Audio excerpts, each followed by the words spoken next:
بھارت کی پاکستان میں مداخلت، امن کے خلاف سازشیں، مزید ثبوت مل گئے۔ حساس اداروں نے 2 اور بھارتی جاسوس کھوج نکالے۔ ایجنٹ سوامی آسیم آنند اور گوبند پاٹ ایران سے بلوچستان میں داخل ہوئے، دہشت گردی میں ملوث، مستونگ میں دھماکے کرائے اور افغانستان کے راستے فرار ہوئے۔ وزارت داخلہ نے تفصیلات ایران اور افغانستان کو فراہم کر دی۔ بھارتی سپریم کورٹ میں انصاف کا قتل، کشمیریوں کے حقوق کا خون، بھارتی چیف جسٹس کا مودی حکومت کو براہ راست حکم دینے سے گریز، مقبوضہ کشمیر میں پابندیوں کے خلاف حکم جاری کرنے سے انکار، کشمیر کی خصوصی حیثیت تبدیل کرنے پر چپ سادھ لی، حکومت کو مقبوضہ وادی میں زندگی معمول پر لانے کی نمائشی ہدایت، ہائی کورٹ تک کشمیریوں کی رسائی نہ ہونے پر تشویش کا اظہار، کانگریس رہنما غلام نبی آزاد کو مقبوضہ کشمیر جانے کی مشروط اجازت۔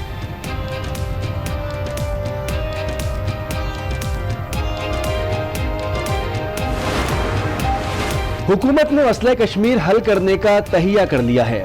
معاون خصوصی نعیم الحق کی مانچسٹر میں پریس کانفرنس، کہا مودی سرکار مذاکرات سے انکاری ہے، مسئلہ کشمیر پر بروقت اقدامات نہ اٹھائے تو تباہی کی ذمہ دار عالمی برادری ہوگی۔ وزیر اعظم نے حکومتی اور پارٹی ترجمانوں کا اجلاس طلب کر لیا، مقبوضہ کشمیر کی تازہ صورتحال کا جائزہ، جنرل اسمبلی میں وزیر اعظم کے خطاب پر مشاورت ہوگی۔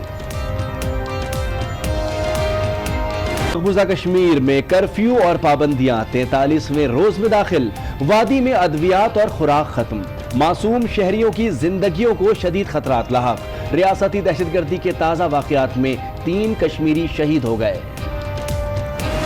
کشمیر کی آزادی تک جنگ رہے گی، جنگ رہے گی، کشمیر کی آزادی تک جنگ رہے گی، رہ کے رہیں گے آزادی، چھین کے رہیں گے آزادی۔ قبائلی عوام کا کشمیریوں سے یکجہتی کا اظہار، قافلہ پشاور سے مظفر آباد روانہ، قبائلی عمائدین سمیت نوجوانوں کی بڑی تعداد شریک، وطن کے لیے کسی بھی قربانی سے دریغ نہ کرنے کا عزم۔ حکومتی اقدامات کے ثمرات آنا شروع ہو گئے، معاون خصوصی فردوس عاشق کا ٹویٹ، لکھا 2 ماہ میں 580 ارب روپے ٹیکس جمع کیا، 6 لاکھ نئے ٹیکس دہندگان کا اضافہ ہوا، اس کامیابی کا سہرا عمران خان کے سر ہے، کرنٹ اکاؤنٹ خسارے میں 73% کمی بڑی کامیابی ہے۔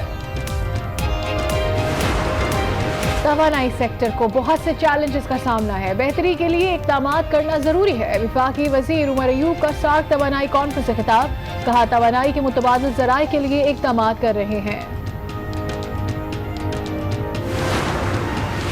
سابق وزیراعظم شاہد خاقان عباسی کی پرول پر رہائی کی درخواست منظور، تایا کی نماز جنازہ میں شرکت کی مشروط اجازت، فول پروف سیکیورٹی کی شرط، احتساب عدالت کی ڈی جی نیب کو پرول پر رہائی کے لیے ضروری اقدامات مکمل کرنے کی ہدایت۔ پوری توجہ کشمیر کاز پر مرکوز ہے، وزیر اعظم کی بابر اعوان سے ملاقات میں گفتگو، کہا اقوام متحدہ میں مسئلہ کشمیر کا معاملہ اٹھاؤں گا، امریکہ اور سعودی عرب کے دورے پر مشاورت، سیاسی صورتحال پر بھی تبادلہ خیال، اپوزیشن سے کسی بھی قسم کی ڈیل کے امکانات کو ایک بار پھر مسترد کر دیا، کہا احتساب کا عمل اسی طرح جاری رہے گا۔ آصف زرداری اور فریال تالپور سے اہل خانہ کی ہفتے میں 2 ملاقاتوں کی درخواست مسترد، احتساب عدالت اسلام آباد نے فیصلہ سنا دیا، آصف زرداری سے ملاقات پیر کے روز ہی کی جا سکتی ہے، عدالتی فیصلہ۔ سندھ کی بیوروکریسی میں اکھاڑ پچھاڑ، Muhammad Usman چاچر C M I T مقرر، Najam Ahmed Shah secretary information science and technology بن گئے، سید حسن نقوی دوبارہ سیکریٹری خزانہ تعینات، شمس الدین سومرو کو سیکریٹری صوبائی محتسب سیکریٹریٹ بنا دیا گیا۔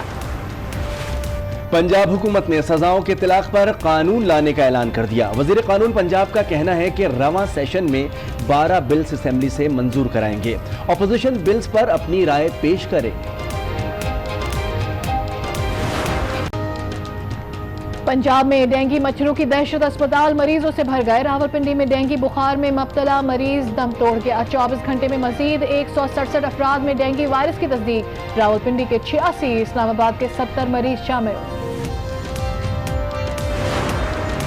خیبر پختونخوا میں بھی ڈینگی کے وار، سوات میں ڈینگی وائرس سے متاثرہ خاتون چل بسی، سرکاری اسپتال میں 150 مریض لائے گئے، ڈینگی وارڈ میں 26 مریض داخل۔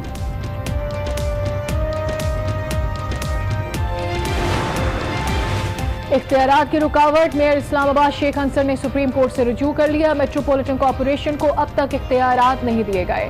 ایم سی آئی کو منتقل ہونے والے اداروں میں مداخلت کی جا رہی ہے. انتظامی امور میں مداخلت کو روکا جائے, درخواست میں موقف.